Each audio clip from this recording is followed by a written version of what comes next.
কোহলির ব্যাটিং ম্যাজিকে অনায়াসে ভারত পেয়ে গেল ফাইনাল খেলার ছাড়পত্র। নিউজিল্যান্ডকে শ্বাসরুদ্ধ কর বেচে পরাজিত করতেই আপামর ভারতবাসী ফাইনালে ওঠার স্বপ্ন দেখতে শুরু করেছিল। কারণ বলা হচ্ছিল অস্ট্রেলিয়ার বোলিং লাইন আপ এমন একটা জুৎসই নয়, কিন্তু টিমটা ছিল অস্ট্রেলিয়া। আর বিগত দিনে অস্ট্রেলিয়ার কাছে হেরে যাবার দুঃখ স্মৃতি তো ছিলই, তাই টসে জিতে অস্ট্রেলিয়া ব্যাট করতে নামলো।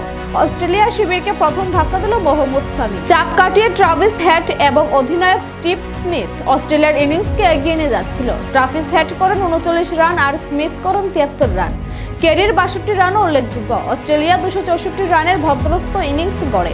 মোহাম্মদ সামি 48 রান দিয়ে 3 উইকেট নিয়ে ভারতীয়দের মধ্যে সেরা বোলার হন। 265 রান করলে জিতবে এই আশা নিয়ে ভারতীয় দল ব্যাট করতে নামে। স্লো উইকেটে কাজটি সহজ ছিল না। এর মধ্যে শুরুতেই ঝটকা। শুভমন গিল এবং রোহিতকে প্রথমেই হারিয়ে বসে ভারত, তারপরেই জ্বলে ওঠে বিরাট। ময়দানে শুরু হয় বিরাটের রাজ। 98 বলে 84 রান করে বিরাটে যখন ফিরলেন, তখন ভারত 225 রানের অবস্থান করেছে। অক্সিজেন জুগিয়েছে শ্রেয়সের 45 রান। ভারত 4 উইকেটে জিতে মাঠ ছাড়ে। স্বাভাবিকভাবে ম্যান অব দ্য ম্যাচ হলেন বিরাট কোহলি। আগামী 9 মার্চ ভারত ফাইনাল খেলবে নিউজিল্যান্ড এবং দক্ষিণ আফ্রিকা ম্যাচে জয়ী দলের সাথে।